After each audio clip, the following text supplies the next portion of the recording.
Hi friends, welcome to my channel. இன்றைக்கி நம்ம சேனலில் ஒரு சூப்பரான லன்ச் ரெசிபி தாங்க. சஷ்டி ஃபஸ்ட்டு நாள் இல்லையா, சஷ்டி ஸ்பெஷலாக முதல் நாள் லன்ச் ரெசிபிங்க. அதுக்கு நான் இன்றைக்கி சாம்பார் வச்சுருக்கேன். இப்போ பீன்ஸு மசாலா போட்டு வறுக்கலாம் அப்படின்ட்டு பீன்ஸு கட் பண்ணி வச்சுருக்கேன்.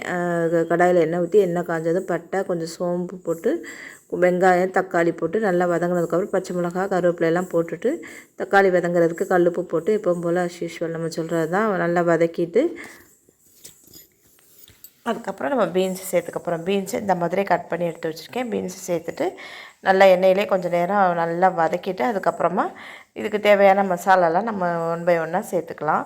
பீன்ஸு கொஞ்சம் எண்ணெயிலே வதங்கும் போதே நம்மளுக்கு வெந்துடும். நம்ம சின்ன சின்ன பீஸாக தான் கட் பண்ணியிருக்கோம்.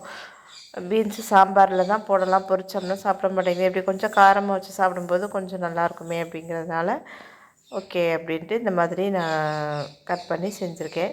இதில் கொஞ்சம் மஞ்சள்தூள்,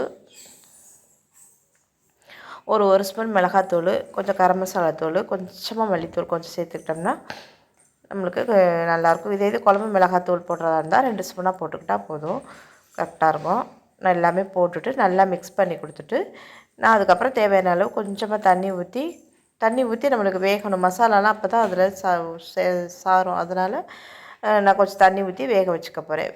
தண்ணி ஊற்றி நல்லா மிக்ஸ் பண்ணி விட்டுட்டு மூடி போட்டு மூடி நம்ம வேக வச்சுக்கலாம்.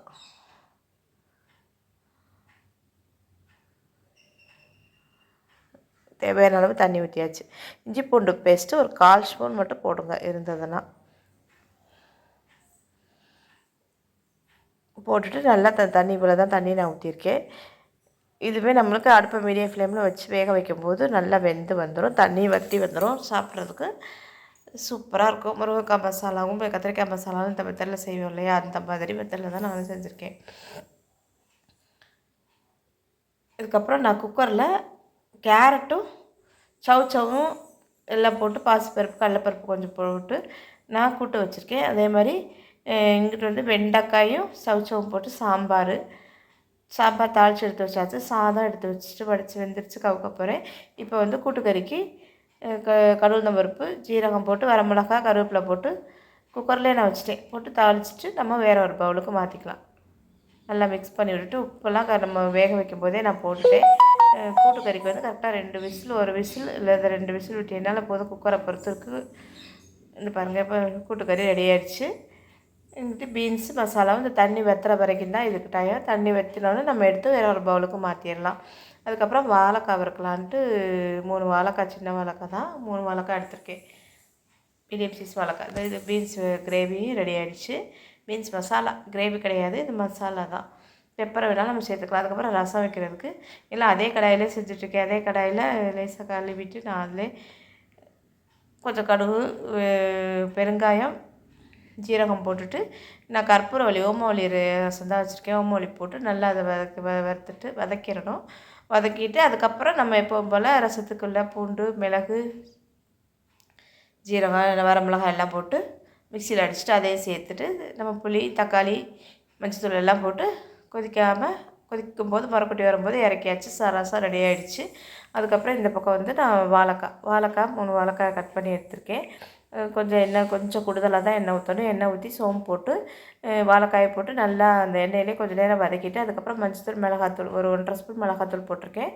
கொஞ்சம் மஞ்சத்தூள் போட்டுட்டு தேவையான அளவு உப்பு போட்டு நல்லா மிக்ஸ் பண்ணிவிட்டு அடுப்பை மீடியம் ஃப்ளேமில் வச்சு நல்லா கொஞ்சம் நேரம் அடுப்புலேயே நம்ம நல்லா மூடலாம் கூடாது, தண்ணி தெளிக்கக்கூடாது. இந்த எண்ணெயிலே வேகிற மாதிரி நம்ம மூடி வச்சுக்க போகிறோம்.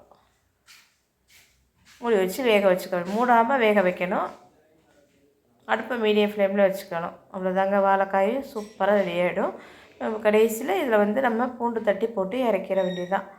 இன்றைக்கி சிம்பிளான ஒரு சமையல் தான். சஷ்டி முதல் நாளுங்கிறதுனால நான் ஸ்வீட் செஞ்சுட்டேன் சாமிக்கு.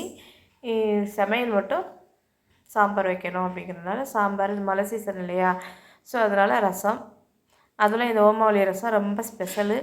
நம்ம ஒன்றும் கிடையாது, நம்ம மல்லித்தழை போடுறதுக்கு பதிலாக ஓமவல்லி போட்டுட்டு கொஞ்சம் நேரம் எண்ணெயில் வதக்கிட்டு அதுக்கப்புறம் நம்ம ரசம் தாளிக்கிற எல்லாமே போட்டு நம்ம தாளிக்க வேண்டியதுதான். சூப்பராக இருக்கும், உடம்புக்கு ரொம்ப ரொம்ப ரொம்ப நல்லது. நம்ம பேசிகிட்டே வாழைக்காய் வறுத்து எடுத்தாச்சு. இதை அவ்வளோதாங்க, இன்றைக்கி சூப்பரான ஒரு லன்ச்சு.